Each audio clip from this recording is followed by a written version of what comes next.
Christ that was sent by God the Father, and I did not present myself before you speaking on my own, as if I was a self-denominated Christ. And I am not like the others who preach about God, because my wisdom could never come from a human being, not even from one who is very intelligent or from one who studies the Bible extensively. I tell you the truth, you have never in your life heard what MelquisedecLisbet speaks, and it is because what comes out of my mouth could only come from God's heaven. You recognize that I was not placed by men.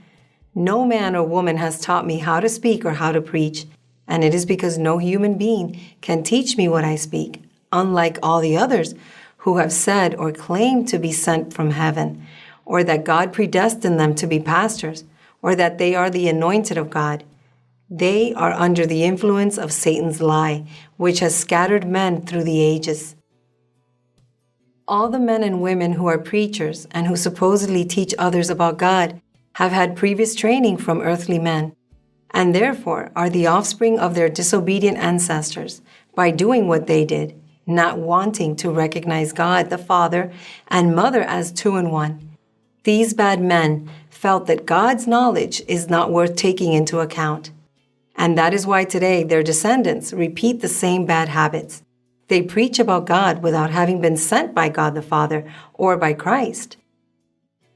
For this reason, God are here to gather true worshipers like you, our firstfruits, and it gives me great joy to know that I have faithful and brave witnesses who are grateful to be the only ones who can give testimony of the power that God the Father Melchizedek has awakened in me, his Christ, your spiritual mother who loves your soul, and for that reason I admonish you from heaven, as only God can do to save you from the destruction and death that the earthly mind brings.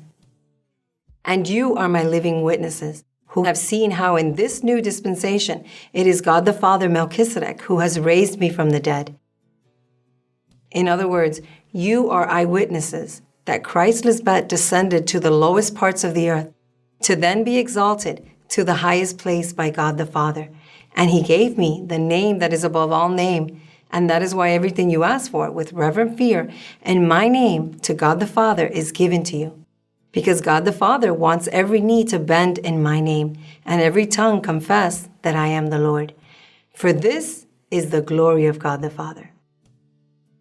Remember that it is glory of the king, Melchizedek, to conceal their story in his queen, and it is a privilege for his queen to investigate him profoundly and discover everything. That is why the first thing that I did as the true Christ was to make known the name of God the Father, and it is because he is in me and I am in him. And we have proved to you that we are a God that fulfills and that we can give you much more than what you ask for. Amen?